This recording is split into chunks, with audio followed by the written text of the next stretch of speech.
So జనాలు what films they are watching in theatres, what film they are watching in OTT, వాళ్ళు మైండ్లో ముందే fix అయిపోతున్నారు. Okay, ఈ సినిమా నేను థియేటర్లో చూడాలి అనుకుంటున్నారు.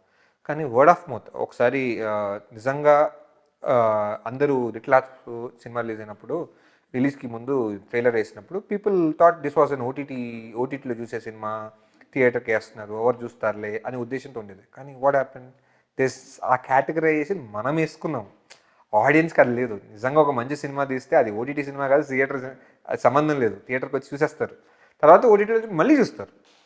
సో అది మనం కేటగరైజ్ చేసుకొని మనం అనేసుకొని మనం అలా డివైడ్ చేసామే తప్పించి, if there is a right content it will always work in the theatres. So theatre business is theatre business. దానికి ఇప్పుడు what I believe is theatre is the first priority. మన థియేటర్లో సినిమా బాగుంది, కమర్షియల్గా హిట్ కొడితే ఓటీటీలో ఆటోమేటిక్గా వచ్చి కొంటారండి. మనం ఏమైపోతుందంటే మనం చేసిన సినిమా ఓటీటీలో నుంచి మ్యాక్సిమం లాగేద్దాం, థియేటర్లో వస్తే వచ్చింది అనే మైండ్ సెట్ ఉంది. అది చేంజ్ అయ్యింది అనుకో, పాతకాలంలాగా వెళ్ళిపోతే థియేటర్లోంచే మన డబ్బులు రికవర్ చేసుకున్నాం, ఓటీటీ ప్రాఫిట్ అవ్వాలి అనే ఆలోచన మార్చుకుంటే I think will make good films. అలానే అండి, నేను ఓటీటీ కోసం సినిమా చేసి ఓటీటీ వాళ్ళు కొనక అది నేను థియేటర్ వేయాల్సి వచ్చింది. పంచతంత్రం అనే cinema wanted make it for anthology film 5 ఓటీ. సో ఇక్కడ ఏం నమ్మాలి, ఓటీటీ వాళ్ళని మనం నమ్మలేము. We don't have that choice.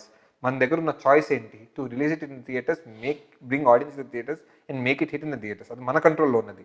OTT వాళ్ళు కొంటారా లేదా అనేది వాళ్ళకి ఆ టైంకి ఏం కావాలో, ఏం ప్రాబ్లమ్స్ ఉన్నాయో వాళ్ళ ఆ పర్టికులర్ మూమెంట్లో వర్కౌట్ అవుద్దో లేదో తెలీదు.